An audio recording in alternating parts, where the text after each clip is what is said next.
विद्यार्थी मित्रांनो, आज आपण गणिताचा भाग बघणार आहोत. त्यामध्ये आहे even number, odd number, prime number, composite number. तर यामध्ये पहिला बघू आपण इव्हन नंबर. इव्हन नंबर म्हणजे ज्या संख्येमध्ये 2 ने पूर्ण भाग जातो. 2 ने भाग जातो अशा संख्या कोणत्या आहेत? 2, 4, 6, 8, 10, 12, 14, 16, 18, 20 आणि त्याच्या पुढे 2च्या पटीने असणाऱ्या संख्या म्हणजे इव्हन नंबर. दुसरा आहे ऑड नंबर, ज्या संख्येमध्ये 2 ने भाग जात नाही. या संख्यांना काय म्हणू आपण? सांगा. या संख्यांना काय म्हणू आपण? Odd number. तर या संख्या कोणत्या आहेत सांगा बरं? 1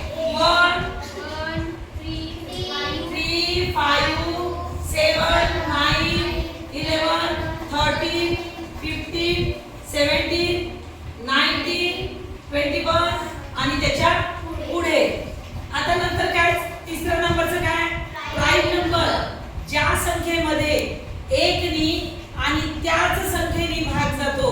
मी काय म्हटलं? प्राइम नंबर म्हणजे 1 आणि त्याच संख्येने त्या संख्येला भाग जातो, त्याला आपण काय म्हणू? Prime number. 1 आणि त्याच संख्येने भाग जाणारी संख्या, त्याच संख्येने भाग जाणारी संख्या.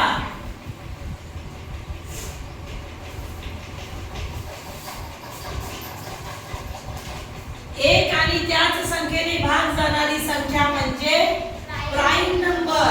तर प्राइम नंबर मध्ये काय येईल सांगा? 1 3 5 7 11 13 15 17 19 आणि त्याच्या पुढे. आता राहिला आपला कोणता? चौथा आहे कंपोजिट नंबर. कंपोजिट नंबरला मराठीत काय म्हणतात? संयुक्त संख्या. संयुक्त म्हणजे ज्या संख्येमध्ये 2 आणि त्यापेक्षा जास्त संख्येने भाग जातो. 2 आणि त्यापेक्षा जास्त संख्येने भाग जातो.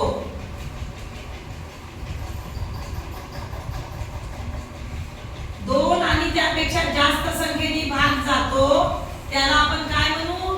Composite number. तर मग कंपोजिट नंबर मध्ये कोणत्या कोणत्या संख्या येईल सांगा?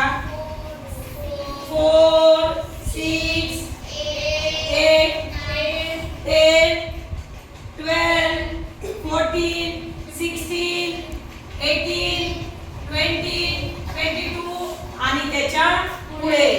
तर आज आपण काय शिकलो सांगा? Even number, odd number, prime number, composite number.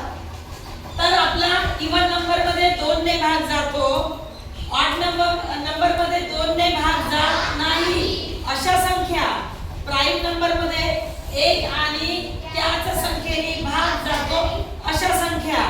आणि कंपोजिट नंबर मध्ये 2 आणि त्यापेक्षा जास्त संख्येने भाग जातो अशा संख्या. तर तुम्हाला समजलं का सगळ्यांना? चला.